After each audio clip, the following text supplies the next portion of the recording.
Hello, my name is Joel Nixon and I'm from Wakefield, Nebraska. Other than his parents and brothers, I've known Colby longer than any other person on this planet. I'm excited and honored that I get to share my favorite underdog story of all time. Colby and I went to school together from kindergarten through college and shared our football careers at Morningside for 3 years as teammates and roommates. Growing up, the Nixon boys and the Henderson boys were inseparable, always playing sports and getting into trouble together. If you would have told me back then that Colby was going to have a historic college football career as a multi-year All-American and Defensive Player of the Year, I would have laughed in your face and called you crazy. I don't think that's just me, though. Anyone who knew Colby back then would have agreed with me. Not because he wasn't athletic or wasn't good at sports, but because he was the smallest person on the team.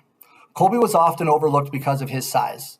He was so small as a freshman and sophomore in high school that opposing teams thought he was a water boy or a student manager that was suited up. I'm not saying that to be funny. I'm saying it because he was shorter than 5 feet tall and weighed less than 100 pounds and was about the size of a sixth grader.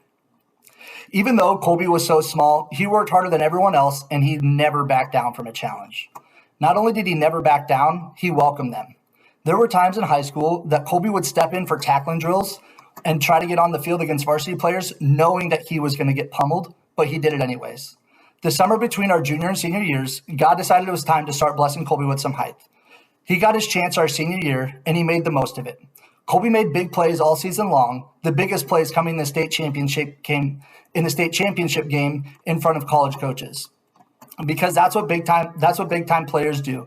They make big time plays in big time situations, and that's exactly what he did. And from that, he got the opportunity to go play football in college. This is where the script really starts to change. After first semester freshman year of college, we were playing pickup basketball over Christmas break, and Colby was dunking the ball.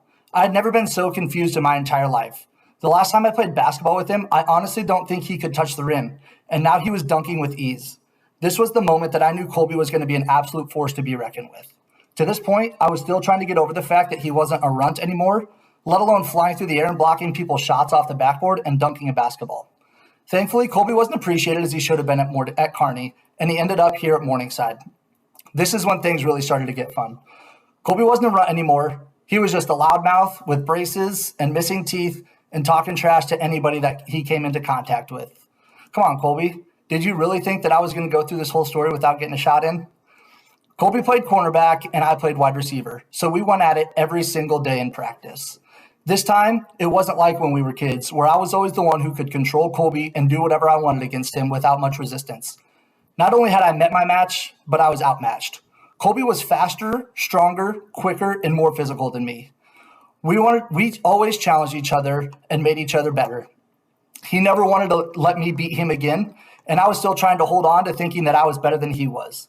These made for some absolute battles. It didn't matter if it was one-on-one or team drills. When Colby beat me, he let me know about it. And when I beat him, I absolutely let him know about it too. There were many times in practice that the competition went from working hard and getting after it to crossing the line and turning into a circus when we made our squabbles known by throwing the ball at one another and on occasion punting it into the stands. Well, that was Colby. Coach Ryan had to have us in his office a few times to let us know that he appreciated our competitiveness, but that he needed us to tone it down. I did, but Colby didn't. It's what made him who he was. He was the most fierce competitor that I've ever had the privilege of knowing and to share the field with. His confidence was contagious, and you knew with him being on the field that he was going to make plays because that's just what he does. And that's exactly how it played out. In his second year, Colby took the GPAC and all the NAIA by storm. It seemed like every time he touched the ball, it ended up in the end zone, and that's because it did.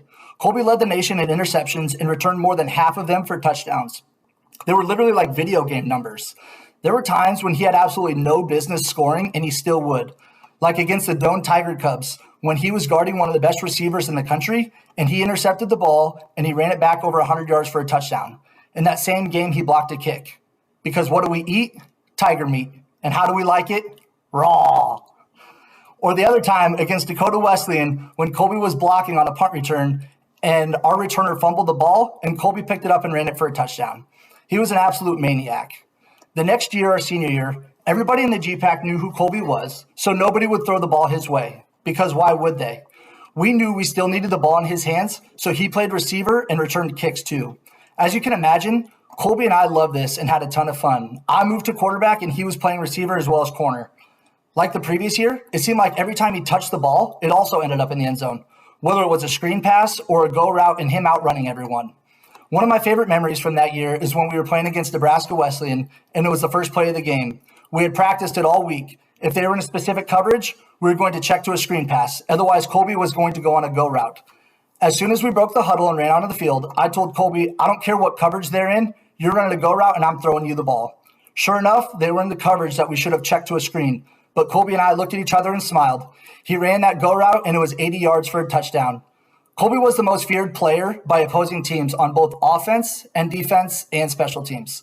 For me, it was an absolute honor and pleasure to have witnessed Colby be the little kid overlooked by everyone and turn into the monster that he was.